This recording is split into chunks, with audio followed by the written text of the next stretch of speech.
My channel बस the word. My name is चंचल और आज की क्लास में हम बात करेंगे क्लास 11th के माइक्रो इकोनॉमिक्स के चैप्टर इलास्टिसिटी ऑफ डिमांड के बारे में। तो सबसे पहले मैंने आप लोगों को जो अपनी पिछली वीडियोस में डिमांड चैप्टर पे आपको सब कुछ डिटेल में एक्सप्लेन किया है, तो इस चैप्टर को शुरू करने से पहले मैं डिमांड बता देना चाहती हूँ क्या होता है। डिमांड का मतलब होता है वो कमोडिटी, उस कमोडिटी की क्वांटिटी, यानी कि कोई भी आपको पर्टिकुलर कमोडिटी दे रखी है, उसकी कुछ भी पर्टिकुलर क्वांटिटी जो एक कंज्यूमर परचेज करने के लिए एबल होता है और विलिंग भी होता है। फॉर एग्जाम्पल, अगर आप कोई कार खरीदना चाहते हैं तो उस कार को खरीदने में मैं कब बोलूंगी कि आप उसको डिमांड कर रहे हैं, जब आप उसको खरीदने के लिए एबल भी हैं और उसको खरीद विलिंग भी हैं, कि आप उसको खरीदना चाहते भी हैं और आपके पास इतने पैसे भी हैं कि आप उस पर्टिकुलर कार को खरीद सकें। ठीक है, तो demand refers to that quantity of a commodity that a consumer is willing and able to purchase during a given period of time. यहाँ पे गिवन पीरियड ऑफ टाइम लिखना बहुत जरूरी है, और क्योंकि जब आप टाइम फ्रेज में जब डिमांड को डिटरमाइन करते हो, तो मतलब जो टाइम फ्रेज होता है ना, वो डिमांड का एक फैक्टर होता है जो उसको इन्फ्लुएंस करता है एक तरीके से, राइट, जो जिससे डिमांड में चेंज होता है। तो गिवन पीरियड ऑफ टाइम रखना जरूरी है, और डिमांड को हमेशा प्राइस के रिस्पेक्ट में क्या किया जाता है, डिटरमाइन किया जाता है, ये हमेशा याद रखना। नाउ लॉ ऑफ डिमांड के बारे में बात करते हैं। लॉ ऑफ डिमांड में हमने पढ़ा था कि लॉ ऑफ डिमांड क्या होता है कि प्राइस और डिमांड के बीच में inverse relationship. Price of the given commodity, जो गिवन कमोडिटी है उसी का प्राइस होगा और उसी की डिमांड होगी, राइट। अब जब प्राइस बढ़ रहा है तो डिमांड कम हो रही है, और जब प्राइस कम हो रहा है तो डिमांड बढ़ रही है, यानी कि इनवर्स रिलेशनशिप है। ये हमने लॉ ऑफ डिमांड में पढ़ा था, लेकिन हमने वहां ये नहीं पढ़ा था। यहाँ पे एक ड्रॉबैक आ जाता है, क्योंकि लॉ ऑफ डिमांड सिर्फ हमें ये बताता है कि चेंज होता है, ये नहीं बताता कि किस परसेंटेज से चेंज होता है या क्या मैग्नीट्यूड होता है चेंज इन डिमांड का, राइट। जैसे फॉर एग्जाम्पल 10% इंक्रीज हो गया किसी भी, मान लो टी शर्ट आपने खरीदनी है और टी शर्ट में ना 10% इंक्रीज हो गया, यानी कि उसका प्राइस 10% बढ़ गया है, तो अब आपकी जो डिमांड होगी वो अब मैं बोलूंगी कम हो जाएगी, लेकिन किस रेट से कम होगी, किस परसेंटेज से कम होगी, ये बताता है इलास्टिसिटी ऑफ डिमांड। तो इलास्टिसिटी ऑफ डिमांड बेसिकली इसका मतलब होता है परसेंटेज चेंज इन डिमांड, यानी कि जो डिमांड है उसमें जो परसेंटेज चेंज आया है due to percentage change in factors affecting it, यानी कि जो फैक्टर्स डिमांड को अफेक्ट कर रहे हैं उनमें जो परसेंटेज चेंज आया और उनके परसेंटेज चेंज के कारण डिमांड में जो परसेंटेज चेंज आया, इसे हम कहते हैं इलास्टिसिटी ऑफ डिमांड। इसको भी अच्छे से एक्सप्लेन करूंगी, तो शुरू करते हैं अपनी class without wasting any time. Let's start. So जो डेफिनेशन है इलास्टिसिटी ऑफ डिमांड की, वो क्या कहती है, it refers to the percentage change in demand for a commodity with respect to percentage change in any of the factors affecting demand of a commodity, right। तो यानी कि कोई भी फैक्टर्स जो डिमांड को अफेक्ट करते हैं, अगर उनमें कोई चेंज आता है तो उसकी वजह से जो परसेंटेज चेंज आता है डिमांड में, उसे हम कहते हैं इलास्टिसिटी ऑफ डिमांड। अब वो फैक्टर्स कुछ भी हो सकते हैं, price of the commodity itself हो सकता है, आपकी इनकम हो सकती है, कंज्यूमर की इनकम हो सकती है, ठीक है, उसके टेस्ट एंड प्रेफरेंसेस हो सकते हैं, कुछ भी हो सकता है, ठीक है। तो उसमें से या फिर जो रिलेटेड गुड्स हैं उनके प्राइस में चेंज हुआ, कुछ भी हो सकता है। तो इस वजह से, क्योंकि इसके फैक्टर्स बहुत सारे होते हैं, तो हम 3 डायमेंशंस में इलास्टिसिटी ऑफ डिमांड को स्टडी करते हैं। First one is price elasticity of demand, second one cross elasticity of demand, and the third one is income elasticity of demand. सबसे पहले देखते हैं प्राइस इलास्टिसिटी ऑफ डिमांड। देखो नाम से पता चल रहा है प्राइस है, तो यानी कि यहाँ पे किसकी बात होगी, price of the commodity itself, ठीक है। तो price elasticity of demand refers to percentage change in demand for a commodity with respect to percentage change in price of the given commodity. यानी कि अब ये जो मैंने डीडी लिखा है ना, हम इकोनॉमिक्स में इंडिविजुअल डिमांड को डीडी से डिनोट करते हैं, right.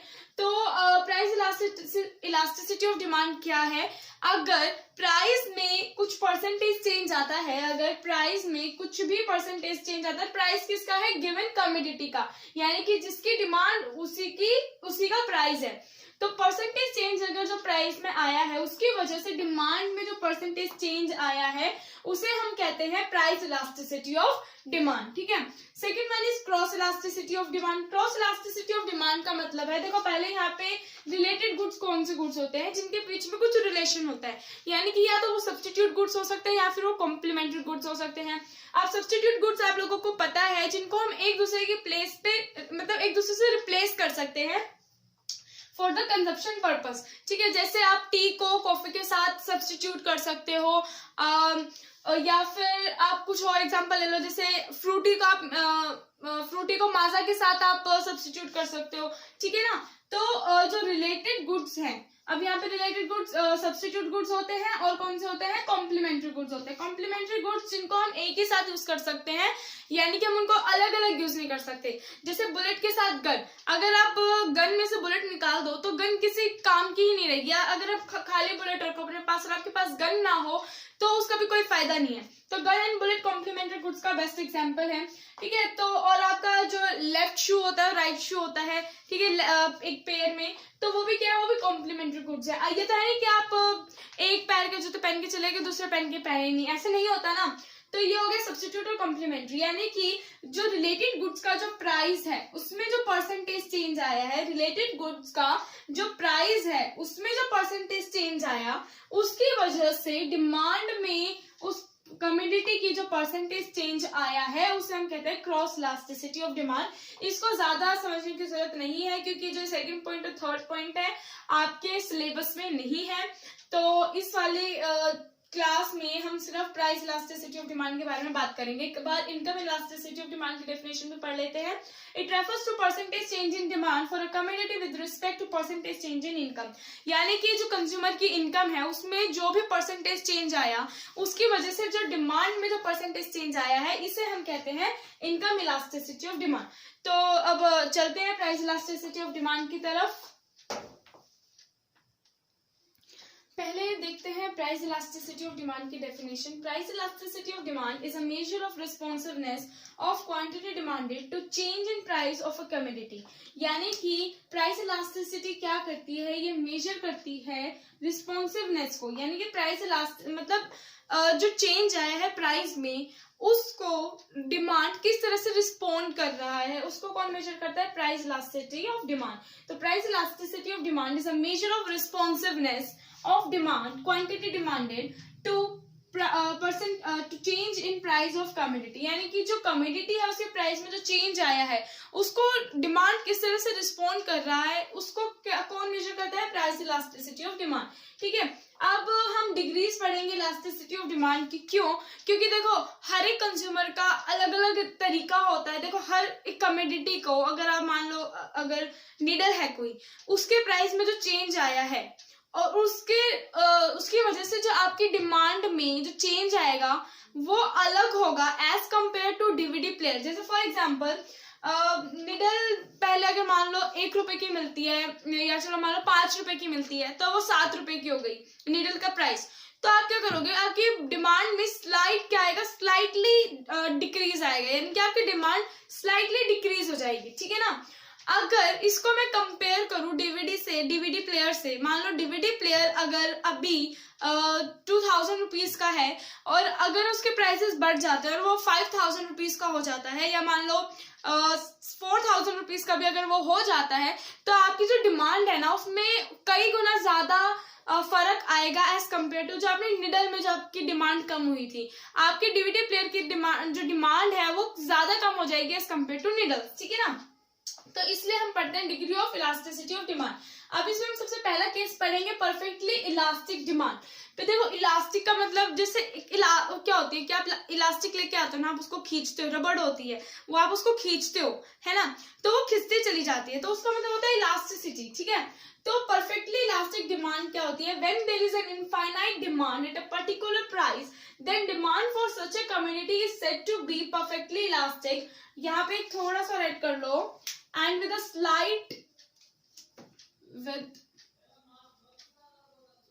slight change in demand, change in price of that commodity, demand becomes zero। तो यानी कि ये कह रहा है कि परफेक्टली इलास्टिक डिमांड वो होती है, परफेक्टली इलास्टिक डिमांड वो होती है कि जहां पे प्राइस, जो कमोडिटी का प्राइस है वो क्या है, कांस्टेंट है और आपकी डिमांड बार बार बढ़ती जा रही है। और यहाँ पे अगर कमोडिटी का जो प्राइस है अगर उसमें स्लाइटली इंक्रीज हो जाता है तो आपकी डिमांड बिल्कुल जीरो हो जाएगी। ठीक है ना।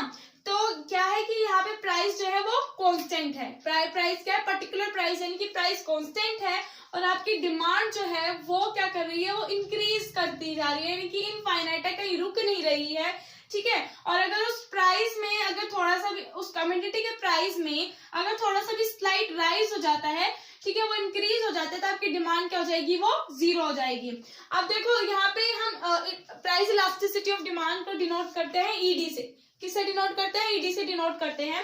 अब देखो ईडी यहाँ पे इनफाइनाइट क्यों होगा, ईडी का देखो इलास्टिसिटी ऑफ डिमांड का एक फॉर्मूला होता है, वो होता है percentage change in quantity demanded divided by, let me change the pen, percentage change in price, ठीक है, यानी कि प्राइस ऑफ, यहाँ पे कमोडिटी की प्राइस है और डिमांड भी कमोडिटी की ही है, ठीक है। ये होता है फॉर्मूला फॉर ईडी, यानी कि percentage change in quantity demanded divided by percentage change in price. अब देखो परसेंटेज चेंज का आप कैसे निकाल सकते हो, Q1 minus Q0 divided bye Q0 into 100। ये अभी मैं आपको करवाऊंगी, इसलिए अभी जो मैं समझाऊं थोड़ा सा वैसे समझ लेना, ठीक है। और ये हो जाएगा आपका P1 minus P0 divided by P0 into 100। तो 100 से 100 कैंसिल हो गया। आप अगर इसको सिंप्लीफाई करोगे तो आपके पास आ जाएगा Q1 माइनस Q0 क्या होता है, चेंज, ठीक है। इसको एक मिनट, इसको मैं इधर लिखती हूँ। ये जो एग्जाम्पल है ये भी आपको स्पेसिफाई करना होगा अगर आपको पेपर में पूछ लिया जाता है तो, ठीक है। तो ये हो जाएगा, मैं यहीं से कंटिन्यू इधर कर रही हूँ। तो Q1 minus Q0 change in quantity demanded divided by change in price P0 into Q0, ठीक है। ये एक फॉर्मूला होता है, इतना समझो भी, ठीक है। अब ये बोल रहा है कि आपके प्राइस में बिल्कुल भी चेंज नहीं हो रहा, तो यानी कि डेल्टा P क्या हो गया, जीरो, ठीक है, क्योंकि कोई चेंज नहीं हो रहा है। तो अब एक बात बताओ, ये चाहे कुछ भी हो, Q0 change in quantity demanded कुछ भी हो, अगर चेंज इन प्राइस नहीं है तो ये क्या हो गया, जीरो हो गया, यानी कि प्राइस में जो चेंज है वो क्या है, जीरो है, कुछ भी चेंज नहीं हो रहा है प्राइस में। तो zero into this is equal to zero, और कुछ भी डिवाइड में जीरो होता है तो वो क्या होता है, इनफाइनाइट होता है। इसलिए यहाँ पे इलास्टिसिटी ऑफ डिमांड क्या है, वो इनफाइनाइट होगी, ठीक है ना। अब ये देखो इसका डायग्राम देखो, ये डिमांड कर्व बना हुआ है। अब ये जो है ना, ये सब कुछ क्या शो कर रहा है कि अगर प्राइस जो है वो कांस्टेंट है, जहां पे प्राइस कांस्टेंट है तो डिमांड क्या है, बिल्कुल एक स्ट्रेट लाइन है, हॉरिजॉन्टल स्ट्रेट लाइन, ठीक है। तो देखो आपकी जो क्वांटिटी डिमांडेड हो सकती है वो Q टू Q1 भी हो सकती है और Q टू Q2 भी हो सकती है, ठीक है। तो ये था आपका परफेक्टली इलास्टिक डिमांड। अब हम बात करते हैं परफेक्टली इन इलास्टिक डिमांड के बारे में। परफेक्टली इलास्टिक डिमांड के बारे में बात करने से पहले फॉर्मूला देख लेते हैं ईडी का, क्योंकि वो ज्यादा इंपॉर्टेंट है। तो इधर देखो, मैंने आप लोगों को डेफिनेशन जो बताई थी वो क्या था, percentage change in quantity demanded due to percentage change in price of the commodity. तो इसका फॉर्मूला हो गया percentage change in quantity demanded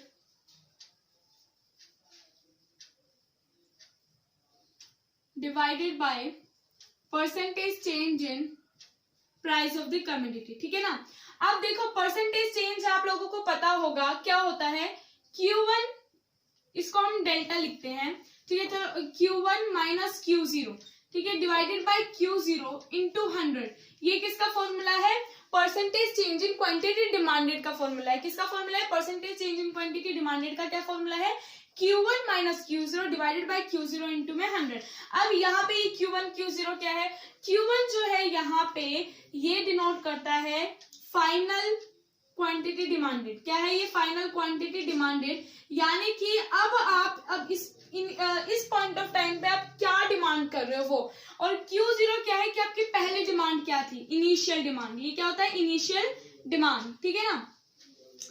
और इसी तरह से इसका ये हो गया इसका फॉर्मूला। अब दूसरा फॉर्मूला जो है वो परसेंटेज चेंज इन प्राइस का, वो क्या होगा, P1 minus P0 divided by P0 into में 100। इसका मतलब क्या है, ये क्या है, P1 जो आपका फाइनल प्राइस है, ठीक है, न्यू प्राइस, और P0 क्या आपका इनिशियल प्राइस है, ठीक है। ये हो गया इसका formula.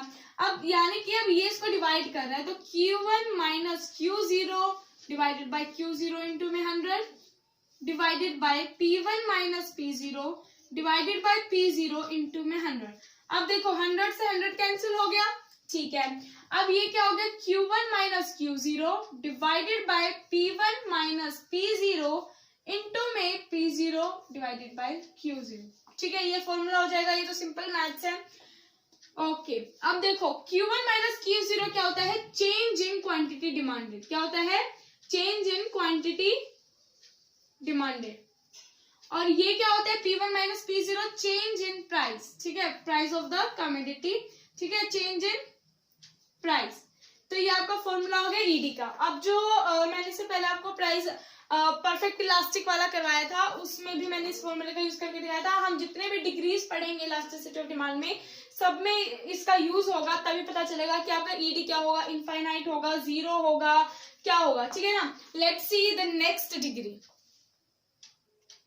Now let's talk about perfectly inelastic demand. अब इसकी डेफिनेशन देखते हैं सबसे पहले। When there is no change in demand with change in price, then demand for such a commodity is said to be perfectly inelastic. ये कह रहा है कि, एक मिनट, प्राइस एंड डिमांड, ये कह रहा है कि प्राइस में चाहे कुछ भी चेंज आए, डिमांड में कोई चेंज नहीं आ रहा, ठीक है। यानी कि प्राइस बढ़े कम हो कुछ फर्क नहीं पड़ता, डिमांड उतनी की उतनी रहेगी, उसे हम कहते हैं परफेक्टली इनइलास्टिक डिमांड।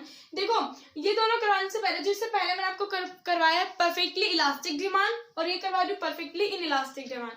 ये दोनों ही एक इमेजिनरी सिचुएशन है, कभी ऐसा रियल लाइफ में नहीं होता है कि आपका जो प्राइस है उसमें कोई चेंज नहीं हो रहा, आपकी डिमांड बढ़ती जा रही है, या फिर आपके प्राइस बढ़ता ही जा रहा है, आपकी डिमांड में कोई चेंज नहीं आ रहा है, ठीक है ना। तो ये एक इमेजिनरी सिचुएशन है, ये रियल लाइफ में एग्जिस्ट बहुत ज्यादा, मतलब 0.009% कहीं पे भी एग्जिस्ट करती होगी, ठीक है ना। तो ये दोनों क्या है, इमेजिनरी सिचुएशन है। Let's talk about next. अब यहाँ पे ईडी क्या है, वो जीरो रहेगा, यानी कि इलास्टिसिटी ऑफ डिमांड क्या होगी, यहाँ पे जीरो होगी। क्यों, क्योंकि जो आपकी क्वांटिटी डिमांडेड है उसमें कोई भी चेंज नहीं आ रहा, यानी कि वो क्या है, जीरो है। और हमने ईडी का फॉर्मूला देखा था, क्या होता है,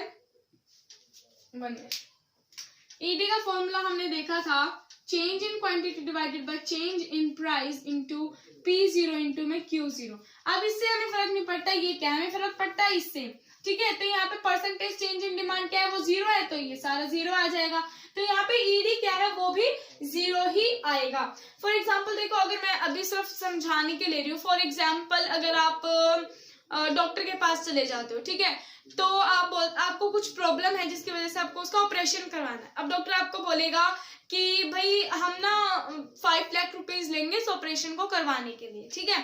तो आप कहोगे नहीं डॉक्टर, आप ना थोड़ा एडजस्ट कर लो, एक काम करो, आप 50,000 में ना आधा ऑपरेशन कर दो और आधा ऑपरेशन हम कहीं और से करवा लेंगे या हम खुद कर लेंगे। ऐसा तो नहीं होता ना। क्या होता है कि भाई अगर ऑपरेशन करा रहे तो कंप्लीट करवाओगे, ठीक है, जो भी उसका प्रोसीजर होगा आगे का वो सारा आप कंप्लीटली लोगे ना, चाहे उसका प्राइस कितना भी इंक्रीज कर रहा है या कितना भी हाई प्राइसेस हो उसका, ठीक है। तो ये क्या है, when there is no change in demand with respect to change in price, then demand for such a commodity is said to be perfectly inelastic। और इसका जो ईडी है यहाँ पे क्या होगा, वो जीरो हो जाएगा, ठीक है। यहाँ डिमांड कांस्टेंट रहती है, इलास्टिक वाले केस में प्राइस कांस्टेंट रहता है। अब इसका ग्राफ देखो, यहाँ पे क्या है कि यहाँ पे डिमांड क्या है, कांस्टेंट है, इसलिए क्या बना है, वर्टिकल एक्सिस बनी है, यानी कि वर्टिकल एक्सिस स्ट्रेट लाइन है डिमांड का, ठीक है। यहाँ पे चेंज किस में हो रहा है, प्राइस में चेंज हो रहा है। तो यहाँ पे अभी हम इस पर्टिकुलर कमोडिटी को परचेज कर रहे हैं, ठीक है, इसको हम ए मान लेते हैं फॉर एग्जांपल, ठीक है। ये हो गया आपका परफेक्टली इनइलास्टिक डिमांड। अब आगे चलते हैं और डिग्रीज की बात करते हैं। हाई इलास्टिक डिमांड, इसको हम more than unitary elastic demand कहते हैं, ठीक है, वो बाद में बताऊंगी क्या होता है। अब देखो हाई इलास्टिक डिमांड का मतलब है, यानी कब होती है हाई इलास्टिक डिमांड, जब when percentage change in demand is more than percentage change in price। इसका मतलब है कि जिस रेट से प्राइस इंक्रीज हुआ है उससे कई गुना ज्यादा रेट से डिमांड में इंक्रीज हुआ है, ठीक है। फॉर एग्जाम्पल जैसे यहाँ पे प्राइस पहले 20 यूनिट्स था, सॉरी, यानी कि जैसे फॉर एग्जाम्पल जिस रेट से प्राइस इंक्रीज हुआ उससे कई गुना ज्यादा रेट से जो डिमांड थी उस पर्टिकुलर कम्युनिटी की वो कम हो गई, क्योंकि प्राइस बढ़ता है तो डिमांड कम होती है ना, माइनस से। ठीक है, अब देखो यहाँ फॉर एग्जांपल ले लो, पहले आपका प्राइस 20 यूनिट्स था। ठीक है, जैसे एक बच्चा है, जैसे बच्चा क्या आप ही मान लो, ठीक है, आप एक फर्म में काम करते हो। ठीक है, आप एक फर्म में काम करते हो। ठीक है, अब आपको क्या करना है कि आप मार्केट से कुछ परचेज करने गए। ठीक है, मार्केट से आप कुछ परचेज करने गए, तो उस टाइम पे आपने देखा कि पहले प्राइसेस जो थी वो 20 रुपीज थे। कितने थे प्राइसेस? 20 रुपीज थे पर यूनिट। किसका? अनियन का। ठीक है, हम यहाँ अनियन का एग्जांपल ले रहे हैं, प्याज का एग्जांपल ले रहे हैं। ठीक है, अब क्या हुआ, मार्केट में कुछ ऐसा हुआ जिसकी वजह से अनियन के प्राइस कम हो गए। ठीक है, अनियन के प्राइस क्या हो गए? कम हो गए।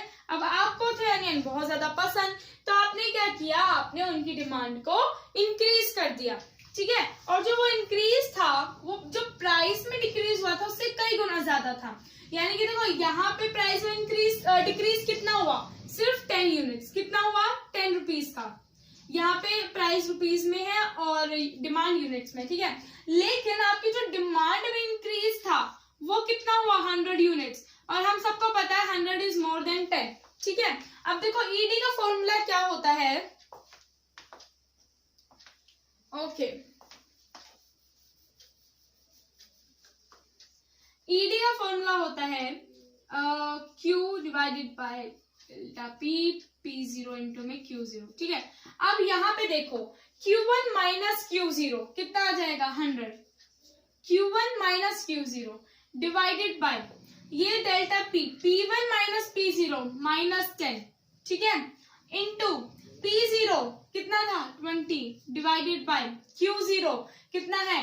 पहले कितना था? 100। यानी कि ये इनिशियल फाइनल, ये Q0 है, ये Q1 है, ये P0 है, ये P1 है। तो बस 100 से 100 कैंसिल हो जाएगा, ये से कैंसिल हो गया और ये आ गया -2। अब हम -2 को ईडी में इग्नोर करते हैं, ये नोट डाल के बना लेना। आपको जितने भी क्वेश्चन सॉल्व करोगे इस एक्सरसाइज इस चैप्टर में, हर एक के नीचे आपको नोट लिखना होगा कि हम नेगेटिव साइन को इसलिए कंसिडर नहीं कर रहे हैं क्योंकि जो ये नेगेटिव साइन है वो किसको शो करता है? इनवर्स रिलेशनशिप को शो करता है बिटवीन क्वांटिटी एंड प्राइस। मैंने डिमांड चैप्टर करवाते हुए भी आपको समझाया था कि नेगेटिव, अगर जहाँ पे नेगेटिव साइन आ जाए उसका मतलब है कि नेगेटिव रिलेशनशिप है बिटवीन टू थिंग्स। ठीक है, यानी कि इनवर्स रिलेशनशिप है, तो हम यहाँ पे नेगेटिव साइन को इग्नोर कर देते हैं। अब ये क्या है? 2 विच इज ग्रेटर देन 1। ठीक है, विच इज ग्रेटर देन 1। तो हमेशा याद रखना जो ईडी होगा हाई इलास्टिक के डिमांड के केस में वो ग्रेटर देन 1 होगा। अब यहाँ पे क्या है, क्योंकि डिमांड में जो चेंज आया है, जो परसेंटेज चेंज डिमांड में आया है वो कई गुना ज्यादा है as compare to percentage change in price, जिसकी वजह से जो डिमांड कर्व है वो ज्यादा फ्लैटर होता है। फ्लैटर मतलब वो डिमांड जो है ना ये एक्स एक्सिस की तरफ ज्यादा इंक्लाइंड होता है, slope of the demand curve. इसका मतलब ये है कि स्लोप जो है डिमांड कर्व का is more inclined towards x axis. ठीक है, अब देखो क्या हुआ कि यहाँ पे ना ये पी, यहाँ पे प्राइस कम हुआ तो आपकी क्वांटिटी बढ़ गई है। ठीक है, जिस यहाँ पे देखो ये इतना कम हुआ तो ये इससे ज्यादा है, ये जो है वो इस पोर्शन से ज्यादा होगा। ठीक है, ये था आपका हाई इलास्टिक डिमांड। अब बात करते हैं लेस इलास्टिक डिमांड के बारे में। Now see, less elastic demand ये कहता है कि percentage change in demand is smaller than percentage change in price, यानी कि is less than, smaller than less than, यानी कि कोई भी कमोडिटी यानी कि लेस इलास्टिक कब होगी, यानी कि किसी भी कमोडिटी की जो डिमांड है वो लेस इलास्टिक कब होगी? जब जो डिमांड में परसेंटेज चेंज आया है वो लेस है than percentage change in price. यानी कि इसका मतलब पता है क्या है कि जो मार्केट आपसे डिमांड कर रही है उससे कम आप कंजप्शन कर रहे हो। ठीक है, लेकिन अभी आपको ये समझने की जरूरत नहीं है, इसको रहने देना। ठीक है, अभी जो नेक्स्ट चैप्टर्स आएंगे उसमें आप समझोगे। तो इसका मतलब क्या है कि जो प्राइस प्रिवेल कर रहा है मार्केट में, जो चेंज आया है, परसेंटेज चेंज जो प्राइस में आया है वो is greater than percentage change in demand. ठीक है, ये आप इसको उल्टा कर सकते हो कि जो परसेंटेज चेंज इन डिमांड है is less than percentage in price. अब देखो मैंने आप लोगों को फॉर्मूला बताया था कि परसेंटेज की बात करें तो परसेंटेज का ही लेते हैं। Percentage change in quantity demanded divided by percentage change in price. ठीक है, ये बताया था। अब यहाँ पे अब ये क्या होता है, Q1 minus Q0 divided bye Q0 into में P1 minus P0 divided by P0 into में, ठीक है, P0 इंटू में Q0, ठीक है। ये यानी कि मैंने बताया ये फाइनल है, ये इनिशियल है, ठीक है। अब यहाँ पे अगर आप इस एग्जांपल में देखो, पहले प्राइस था 20 रुपीज, ठीक है, ये रुपीज में है और ये यूनिट्स में है। पहले प्राइस था 20 रुपीज, तो आप डिमांड थी 100 यूनिट्स। अब प्राइस 10 रुपीज हो गया, तो आपकी डिमांड हो गई है 120 यूनिट्स। तो यानी कि यहाँ पे प्राइस जो है ये कितने से चेंज हुआ है, 10, ठीक है, 10 से चेंज हुआ है। और जहाँ पे क्वांटिटी डिमांडेड, ठीक है, इसमें कितना आया है, 20 आया है। अब यहाँ पे ना एक चीज ध्यान रखना है, इलास्टिसिटी ऑफ डिमांड में ये डिपेंड नहीं करता, मतलब इलास्टिसिटी ऑफ डिमांड इस चीज पे डिपेंड नहीं करती कि अब यानी कि ये जो चेंज आया है वो कितना है। Demand elasticity of demand depend करती है परसेंटेज चेंज पे नहीं, परसेंटेज चेंज पे। तो यहाँ हम 20-10 को कंसिडर नहीं करेंगे, यहाँ पे हम किसको कंसिडर करेंगे, जो परसेंटेज चेंज आया है दोनों में। तो पहले परसेंटेज चेंज क्वांटिटी डिमांडेड देख लेते हैं, जो कि क्या होगा, 120 minus 100 which is equal to 20 divided by 100 into this one, ठीक है, ये होगा। और प्राइस क्या हो जाएगा, ये हो जाएगा, पहले 10 था अब 20 हो गया, तो -10 इंटू P0 क्या था, 20 था, इंटू 100, ठीक है। तो अब हम इसको अलग अलग सॉल्व कर रहे हैं क्योंकि इसलिए, तो इसको इसे कैंसिल कर देते हैं, ये 5 से आ जाएगा, ये आ गया 50 और ये इससे कैंसिल हो जाएगा, यानी 20। तो इसको हम इधर लेकर आए, तो ये हो गया हमारा 20% और ये हो गया हमारा 50%, ठीक है, ये दोनों हो गए ना। अब यहाँ पे माइनस साइन में कंसिडर नहीं करिए, मैंने बता दिया है क्यों, ठीक है। अब एक चीज देखो, अगर आप इसको इससे कैंसिल कर दोगे तो आंसर जो है वो आपका <1 आएगा। क्या आएगा, <1 आएगा, ठीक है ना। तो यानी कि क्या हुआ, यहाँ पे हमारा ईडी क्या होगा, <1 होगा, क्या होगा, <1 होगा, ठीक है। तो यानी कि यहाँ पे क्या है कि जो परसेंटेज चेंज है डिमांड में is less than percentage change in price. तो इस केस में क्या है कि जो डिमांड कर्व है वो इस तरह से बनेगा, डाउनवर्ड स्लोपिंग, और ये स्टीपर होगा, ठीक है। पहले वाला क्या था, फ्लैटर था, ये क्या होगा, स्टीपर होगा, क्योंकि यहाँ पे जो परसेंटेज चेंज इन डिमांड है वो लेस देन है परसेंटेज चेंज इन प्राइस, ठीक है। तो यानी कि जब ये प्राइस और ये क्वांटिटी थी, तो यहाँ पे हमारी डिमांड थी, अब प्राइस चेंज हो गया, डिमांड चेंज हो गई, तो हमारी जो क्वांटिटी डिमांड है वो चेंज हो गई, तो हमारा भी फाइनल क्या होगा, ये कंजप्शन लेवल होगा, ठीक है। ये हो गया हमारा लेस इलास्टिक डिमांड। अब हम बात करते हैं यूनिटरी इलास्टिक डिमांड। अब देखते हैं यूनिटरी इलास्टिक डिमांड क्या होती है। Unitary elastic demand refers to that demand where percentage change in demand is equal to percentage change in price, यानी कि जहां पे जितना प्राइस में परसेंटेज चेंज आया, क्या बोल रही हूँ मैं, परसेंटेज चेंज आया जितना प्राइस में, उतना ही परसेंटेज चेंज आया डिमांड में। हमेशा याद रखना है, यहाँ पे हम सिर्फ इतने को कंसिडर नहीं करते कभी भी, ठीक है, सिर्फ इतने को कंसिडर नहीं करते, हम इस पूरे को कंसिडर करते हैं इलास्टिसिटी को डिफाइन करने के लिए। अब यहाँ पे इलास्टिसिटी ऑफ डिमांड क्या होती है, इक्वल टू 1 होती है। कैसे, देखो क्या होता है, हमने पढ़ा था percentage change in quantity demanded divided by percentage change in price, ठीक है, ये था हमारे पास है इलास्टिसिटी का फॉर्मूला। अब जितना चेंज इसमें आया उतना ही चेंज इसमें आया। मान लो कि अगर इसमें x% चेंज आया, मान लो कि अगर इसमें x% चेंज आया, तो इसमें भी कितना चेंज आएगा, x% चेंज ही आएगा। तो ये से कैंसिल हो जाएगा, तो ये आ गया हमारे पास 1। तो यानी कि ED इज इक्वल टू यहाँ पे क्या हो जाएगा, 1 हो जाएगा। अब इसका डिमांड कर्व कैसे बनेगा, देखो हमने हमेशा पढ़ा है कि डिमांड कर्व क्या होता है, वो डाउनवर्ड स्लोपिंग होता है, ठीक है ना। अब मान लो कि पहले जब प्राइस था 20, तो डिमांड कितनी थी, 100 यूनिट्स की। तो जब प्राइस 20 था तो डिमांड 100 यूनिट्स की करते थे, ठीक है। अब जो प्राइस है वो 10 यूनिट्स हो गए, यानी कि प्राइस जो है उसका पर्टिकुलर कमोडिटी का वो क्या हो गया है, कम हो चुका है, जिसकी वजह से उसकी डिमांड इंक्रीज होके 150 हो गई है। डिमांड क्या हो गई है, इंक्रीज होके 150 हो गई है, ठीक है। तो यानी कि प्राइस कम हुआ, डिमांड इंक्रीज हो गई, पर यहाँ पे जो परसेंटेज चेंज है दोनों में वो क्या है, इक्वल है। अब देखो ये जो है ये आप लोग पढ़ोगे, ठीक है, क्यों, क्योंकि आप लोगों को डिमांड कर्व क्या बताया गया है कि डिमांड कर्व डाउनवर्ड स्लोपिंग होता है, लेकिन इसका डिमांड कर्व आप इस तरह से भी बना सकते हो, और इसे हम कहते हैं रेक्टेंगुलर हाइपरबोला। यानी कि demand curve, unitary elastic demand curve क्या होता है, रेक्टेंगुलर हाइपरबोला। रेक्टेंगुलर हाइपरबोला का मतलब होता है कि ये जो कर्व है इसके अंदर जितने भी रेक्टेंगल्स लाई करेंगे उनका एरिया सेम होगा, यानी कि इसका और इसका जो एरिया होगा वो बिल्कुल सेम होगा, ठीक है। इस वाले पोर्शन का और इस वाले पोर्शन का क्या होगा, एरिया बिल्कुल सेम होगा। इसका मतलब यही है कि यहाँ पे ये देखो ये पॉइंट्स है ना, इनसे जो एक रेक्टेंगल बनेगा ना उनका एरिया क्या होगा, वो बिल्कुल सेम होगा। इसे हम कहते हैं रेक्टेंगुलर हाइपरबोला। तो इसका डिमांड कर्व इस तरह से बनता है, तो ठीक है। तो प्राइस कम हुआ तो डिमांड बढ़ गई, ये तो आप लोगों को पता ही है। तो ये था हमारा यूनिटरी इलास्टिक डिमांड। यहाँ पे 2 छोटे से टॉपिक और बचे हैं, यानी कि देखो मैं बता ही देती हूँ।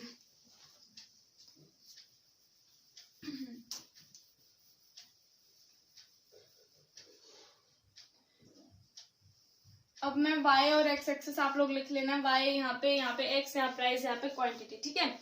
अब यहाँ पे ये हमारा ed, देखो ये स्ट्रेट लाइन है, यानी कि यहाँ पे जो प्राइस जो क्वांटिटी डिमांडेड है वो कांस्टेंट है, ठीक है। यानी कि प्राइस कुछ भी हो हमारी क्वांटिटी डिमांड इतनी ही रहेगी। तो यहाँ पे ed क्या होगा, वो 0 होगा। क्या होगा, ed हमारा 0 होगा, ठीक है ना।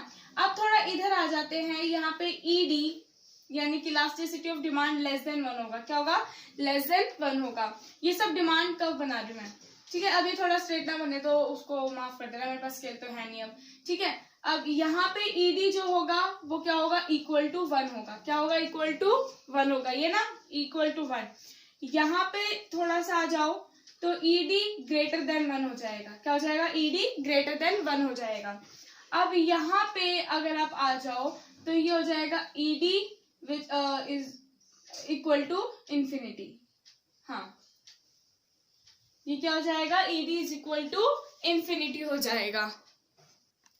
अच्छा, बात करते हैं जब 2 डिमांड कर्व एक दूसरे को इंटरसेक्ट करेंगे तो क्या होगा। देखो अगर ये 2 एक ये है और एक ये है, ठीक है। ये 2 डिमांड कर्व है, इसको dd मान लो और इसको d डैश मान लो, ठीक है ना। अब देखो यहाँ पे क्या होगा, फॉर एग्जाम्पल ये आपका O पॉइंट है, ये x ये y, ठीक है। यहाँ क्वांटिटी डिमांडेड, यहाँ प्राइस है। अब यहाँ पे जब प्राइस P था, जब प्राइस, देखो यहाँ पे एक चीज तो देखो, ये फ्लैटर है, ये क्या है, ये फ्लैटर है, और ये वाला जो है ये स्टीपर है, ठीक है। इतना समझ में आया, ये क्या है, ये फ्लैटर और ये स्टीपर है। अब यहाँ पे क्या हो रहा है कि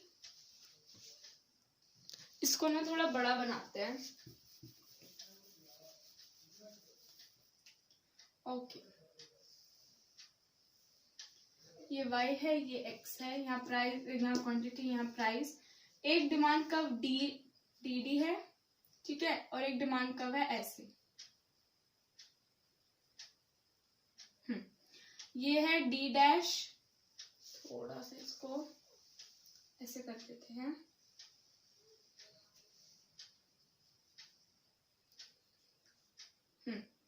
देख लेना, ठीक है। थोड़ा स्ट्रेट लाइन का थोड़ा इश्यू हो सकता है।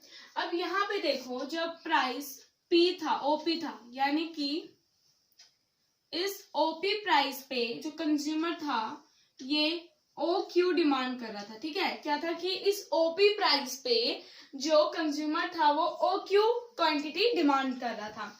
अब क्या हुआ, प्राइस बढ़ गया, मान लो प्राइस हो गया P1, ठीक है, प्राइस हो गया P1। तो यहाँ क्या होगा कि क्वांटिटी दोनों ही केसेस में कम होगी, ये तो ऑब्वियस सी बात है, ठीक है। पर दोनों में जो चेंज होगा वो अलग अलग आएगा। देखो अब यहाँ पे देखो हम प्राइस जो है वो क्या लेंगे, सेम लेंगे, यानी कि हम ले लेते हैं प्राइस P1, ठीक है। हम प्राइस क्या ले रहे हैं, P1 है। अब इस केस में देखो ये वाला कर्व जो है ना, डी वाला, ये फ्लैटर है, और जो ये डी डैश वाला है ये स्टीपर कर्व है, ठीक है।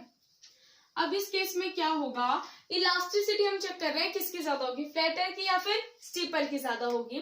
अब यहाँ P1 पे देखो जब प्राइस जो था ये इतना था, ठीक है, जो प्राइस में चेंज आया वो ये चेंज आया प्राइस में, है ना, ये चेंज आया प्राइस में। अब क्या होगा कि पहले क्या थी, क्वांटिटी डिमांड की जा रही थी, ये डिमांड की जा रही थी, ठीक है, और अब कितनी की जा रही है, ये, यानी कि मैं कहना चाह रही हूँ कि जब प्राइस P से P1 हुआ तो क्या हुआ कि इस DD पे तो क्वांटिटी डिमांडेड हो गई Q2, और इस D डैश वाले पे क्वांटिटी डिमांड हो गई ये वाली। इसको दूसरे वाले से बनाते रहो।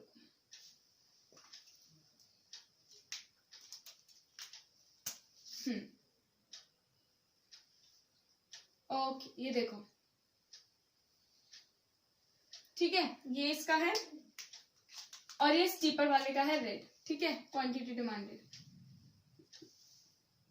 ठीक है। अब यहाँ देखो जब प्राइस बढ़ गया, P1 हो गया, तो उस केस में जो ये डिमांड कर्व है डी वाला जो फ्लैटर है, उसमें जो क्वांटिटी डिमांडेड है उसमें ज्यादा चेंज आया, ठीक है, एज कंपेयर टू किस वाले में, जो ये डी डैश वाला है, देखो इसमें इतना आया है और डी डैश वाले में इतना चेंज आया है। तो आप देख सकते हो कि जिसमें ज्यादा चेंज होगा वो क्या होगा, उसकी इलास्टिसिटी ज्यादा होगी, और ज्यादा चेंज किस में आया है, फ्लैटर वाले केस में आया है ना। तो जो इलास्टिसिटी होगी वो फ्लैटर वाले की ज्यादा होगी, यानी कि जब दो डिमांड कर्व एक दूसरे को इंटरसेक्ट करेंगे तो उस केस में उस वाले की डिमांड ज्यादा होगी जो फ्लैटर है। अभी देखो यहाँ पे अगर आप इस वाले पोर्शन को कंपेयर करो, इस वाले को, ये डी डैश वाला है और ये जो है ये फ्लैटर वाला है, ठीक है, ये फ्लैटर वाला है। और मैंने भी आप लोगों को बताया था यहाँ ईडी क्या है, ये 0 होता है, यहाँ क्या होता है, मान लो ये ईडी स्मॉलर देन 1 होता है, यहाँ ईडी इज इक्वल टू 1 होता है, और यहाँ ईडी इज ग्रेटर देन 1 होता है। अगर हम इसको हटा दें तब आप बताओ कि ये ईडी जो स्मॉलर देन 1 है ये, और ईडी ग्रेटर देन 1 है ये, यानी कि जो फ्लैटर कर्व है उसकी इलास्टिसिटी जो होगी वो हमेशा ज्यादा होगी। तो ये जो था ये आपका degree of elasticity of demand यहाँ खत्म होता है। अब आपके इसके 2 टॉपिक और रह गए हैं। एक तो क्या क्या हमारे पास मेथड्स है to find out elasticity of demand, ठीक है, 2 मेथड्स पढ़ेंगे। अब 3 मेथड्स पढ़ेंगे, 2 मैं आप लोग को बता चुकी हूँ, ठीक है। एक आप लोगों का इसमें रह गया है फैक्टर्स अफेक्टिंग डिमांड, यानी कि methods of calculating elasticity of demand, और दूसरा है factors affecting demand, elasticity of demand. तो ये 2 टॉपिक्स हम अगली क्लास में बात करेंगे। तब तक के लिए आप लोगों को क्या करना है, मेरी वीडियो को लाइक करना है, शेयर करना है अपने ज्यादा से ज्यादा फ्रेंड्स में, और अगर आप लोगों को कोई डाउट है तो आप कमेंट सेक्शन में पूछ सकते हैं। And don't forget to subscribe my channel guys. So मिलते हैं अगली वीडियो में, तब तक के लिए